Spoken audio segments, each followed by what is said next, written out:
I walked round the back to the wall that hid the secret passage to Diagon Alley. I took out my wand and struck the wall one after the other, and every Potterhead's dream came true, and the way opened. The books were absolutely inadequate to describe this scene. Even though I was familiar with the entrance to the street from Hagrid's memories, it was absolutely mesmerizing. The red stone bricks opened on both sides like a perfect puzzle, and as I took their places, Diagon Alley stretched out in front of me.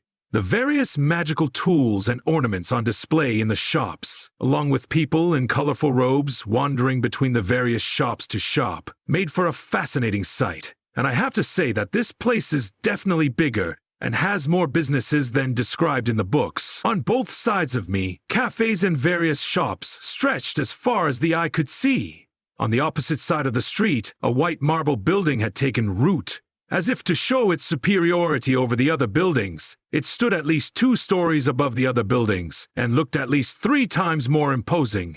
It was quite easy to see from any position on the street. I moved quickly across the street towards the Gringotts. Now you may wonder what he was doing here. It's actually quite simple. I want to get into my father's vault, see how he's doing, and, if possible, withdraw money for the new wand I plan to buy. Now, I know that in the books, Hagrid's family is described as being quite poor, but I know from Hagrid's memories that his father had a vault in Gringotts. Also, his father had left him an Ecomantula egg before he died, and I think that the egg of a creature of rank XXXX is not a cheap material that can be easily obtained. That's why I came to Gringotts first. After climbing the stairs of the big marble building, there was a goblin guard standing guard on both sides of the door. I walked swiftly through the first gate and came to the second gate, which was made of silver and inscribed with those iconic lines. "Enter, stranger, but beware, lest you get carried away with your ambition, for the eagerness to turn a corner without sweat and toil will get you killed, I tell you. If you are going to run something that is not yours, forget it. Come to your senses and then restrain yourself. If you try to steal, think again. You will find other things instead of gold coins." After waiting in line for a while, I told the teller that I wanted to withdraw money from my father's safe. "Do you have your father's key with you?" "Here you are," I said and handed him the key. The goblin examined the key for a while and then handed it back to me. "Well, Gornook will take you to your safe," he said, pointing to a goblin standing on the side. When we entered the black stone corridor, the goblin whistled a whistle, and immediately a car came creaking on the rails. After I got in the car moved quickly. As we traveled through the labyrinthine corridors, Gornook would occasionally pull the lever next to him to change direction. When we finally stopped in front of a crate, Gornook asked me to get out of the car and hand him the gas lamp. I followed him and got out of the car. The sooner I got out of this hell car, the better. Wizards and goblins seemed to agree on the fascination of traumatic traveling experiences. The door of safe 1025, my father's safe, was right in front of me. "Key, please," I said to Gornook, who asked for my key, and I quickly took it out of my pocket and gave it to him. Gornook unlocked the door. The huge iron door opened quickly. Inside, although piles of money were not waiting for me, at least there was enough money to meet my needs. Apparently there were several small piles, each of which was a mixed pile of money. The first thing that caught my attention was a parchment in front of the piles of money. As I read what was written in it, I was filled with a warm feeling and burst out laughing. It was a letter from my father. "Dear Rubeus, don't let those greedy goblins count the money in the safe. There's a total of 2,100 galleons in the vault. The annual expense of an ordinary Hogwarts student is around 200 galleons. Take at least 250 galleons from the vault every year.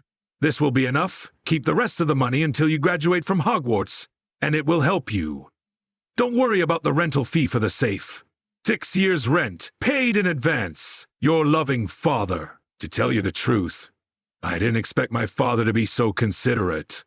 I mean, after all, this is a man who gave his 13-year-old son the egg of a XXX-rated magical beast known to feed on human flesh and slept with a giant before he died. These aren't exactly the characteristics of a thoughtful and prudent person. I thoughtfully took 100 galleons from the pile, hoping it would be enough to buy a new wand or fix whatever was wrong with my wand. After quickly leaving the vault, I left the bank, walking as fast as I could without running, obviously. A few people in the neighborhood looked at me curiously, but no one cared much, and finally, the famous shop in the dust was right in front of me. Ollivanders are impeccable staff makers from 382 BC. As I looked around, Garrick Ollivander suddenly appeared from the shadows ahead. He appeared so suddenly that I jumped slightly in my seat. I'm sure it must have been quite a funny sight for a boy of my size to jump slightly in his seat. When I looked at Mr. Ollivander's face, I saw a slight smile. I guess it was true that in some fan fiction, the man had a habit of startling his customer. "Hello, Mr. Hagrid. I remember the day you got your first wand. If I remember correctly, it is a pear and unicorn tail, 6 inches thick and stiff. One of the longest wands I have ever made. I hope you don't mind." I replied with a slight hesitation. "Good day, Mr. Ollivander. My wand worked very well until this summer, but for the last few weeks, it has not been working properly. I can't even cast the spells I used to cast with ease." Shaking his head thoughtfully, Ollivander slowly walked towards me. "Hand me your wand, Mr. Hagrid. I can't tell what happened to it when it's in your coat," he said, and held out his hand for my wand. I quickly took the wand out of my coat pocket and handed it to Ollivander. He examined the wand thoughtfully and cast a simple spell that made flowers come out of the end of the wand. Then, as if listening to him, he brought the wand closer to his ears. After standing like that for a while, he shook his head as if he realized what was happening and started to speak. "Well, it seems that there is no problem with your wand. It looks more like you have lost the ownership of the staff. As I always say, the wand chooses its master, Mr. Hagrid, not the other way round. Probably due to an incident earlier this summer, your wand no longer recognizes you as obviously this is a very rare occurrence, and the only thing to do in such a case is to get a new wand. If you wish, let us begin the trials." I spoke with excitement, which is why my voice was a little louder than I wanted. "Sure, Mr. Ollivander, we can start right now." Ollivander went to the back and came back a few minutes later with several wand boxes in his arms.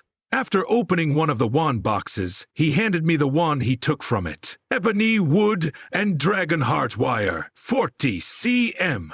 After picking up the staff, I pointed to the ground and waved it quickly. A fireball from the staff quickly reached the ground and almost set the shop on fire. Ollivander put out the fire with a timely aquamenti spell and quickly took the staff from my hand and handed me a new one. "Pinewood and unicorn scarf, 45 centimeters. This time I was a little more scared and took the staff and shook it slightly. Thank God nothing happened. Taking this staff from my hand, Mr. Ollivander quickly handed me a new one. "Chestnut and pine wood with phoenix tail feather, 50 centimeters. This time when I took the wand in my hand, even I felt the change. I felt my magic flowing smoothly into the wand, and I felt myself becoming one with it. I knew it before I had to wave it. I waved the wand, and a gentle wind blew around us." Ollivander nodded with an approving expression. "Well, we have found the staff we were looking for. I must say that the chestnut tree is a rather interesting choice, as it favors those who are in harmony with nature. The pine tree tends to favor the intriguing and mysterious, and prides itself on adapting quickly to new types of magic. And the phoenix feather prides itself on providing the user with a wide range of magic. Thank you, Mr. Ollivander. I wonder how much I have to pay."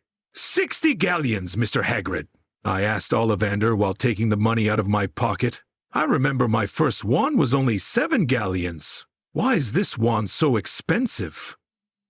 "Hogwarts and the Ministry of Magic always sponsor the first wands of all wizards and fix the price at 7 galleons, regardless of size and core. Second wands, however, do not have this kind of sponsorship, so they are significantly more expensive." Nodding my head, I handed over the 60 galleons I had finished counting to Ollivander. Wishing him a good day, I left the shop with my wand in my coat.